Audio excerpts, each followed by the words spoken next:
දෙදහස් 23 වසරේදී මෙරට ආර්ථිකය 3%කින් හැකිලෙනු ඇති අතර 2024 වසරේ 1.5%ක වර්ධනයක් ලැබනු ඇතැයි අපේක්ෂා කරන බව ජාත්‍යන්තර මූල්‍ය අරමුදල පවසනවා.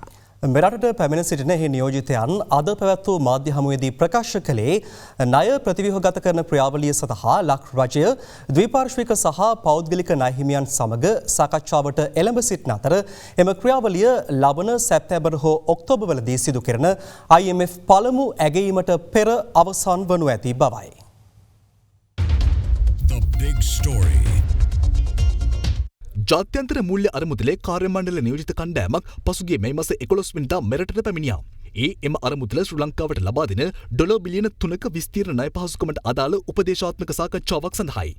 ජාත්‍යන්තර මූල්‍ය අරමුදලේ ශ්‍රී ලංකා ජ්‍යෙෂ්ඨ දූත මණ්ඩල ප්‍රධානී පීටර් බ්‍රූවර්, මූල්‍ය අරමුදලේ ශ්‍රී ලංකා නේවාසික නියෝජිත සර්වා ජහාන් සහ එම අරමුදලේ ආසිය පැසිෆික් දෙපාර්තමේන්තු අධ්‍යක්ෂ ක්‍රිෂ්ණා සිරිනිවාසන් යන මහත්වරු මෙරටට පැමිණ තිබුණා.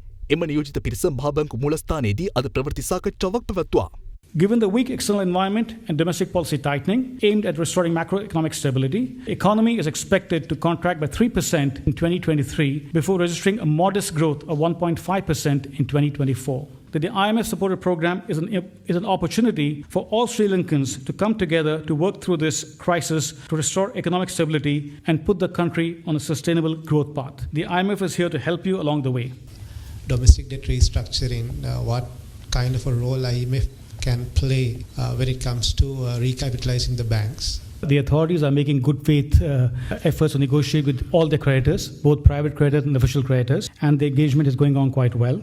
In terms of the timeline, it's the expectation that the restructuring exercise will be completed, the first review of the program, which is in September or October. We don't get involved per se in any of the debt restructuring negotiations, defining the perimeter of debt, and so on and so forth. Any kind of restructuring will need to keep into account, make sure that the financial stability is assured. The state-owned enterprises reforms like the CEP, what is your view on that? A lot of these SOEs are not profit-making and there have been a drain on public finances. So in our program, as you'll have seen, we do have a structural benchmark on cost recovery for both fuel and electricity pricing. And that is a continuous benchmark. That means throughout the 4 years of the program. In addition to that, there are other SOEs that are not profit-making, and we have looked into those too.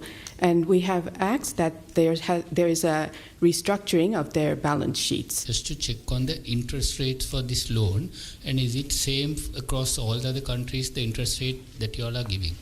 We've estimated that over the lifetime of the loan for 2037, it would average out to about 5%. Sri Lanka, it's really a severe crisis, which hits people very hard. And then the IMF comes along and there's a negotiation with the authorities about the reforms that are needed to get out of that crisis. So in people's perception, these two things are linked and they may not like it. But Sri Lanka is actually a very good example of what happens when the IMF isn't here. What the IMF does is it provides some financing that cushions the transition from this very harsh reality to a new equilibrium. So it gives a little bit of breathing space to let these reforms that are necessary take place and help the country emerge from the crisis.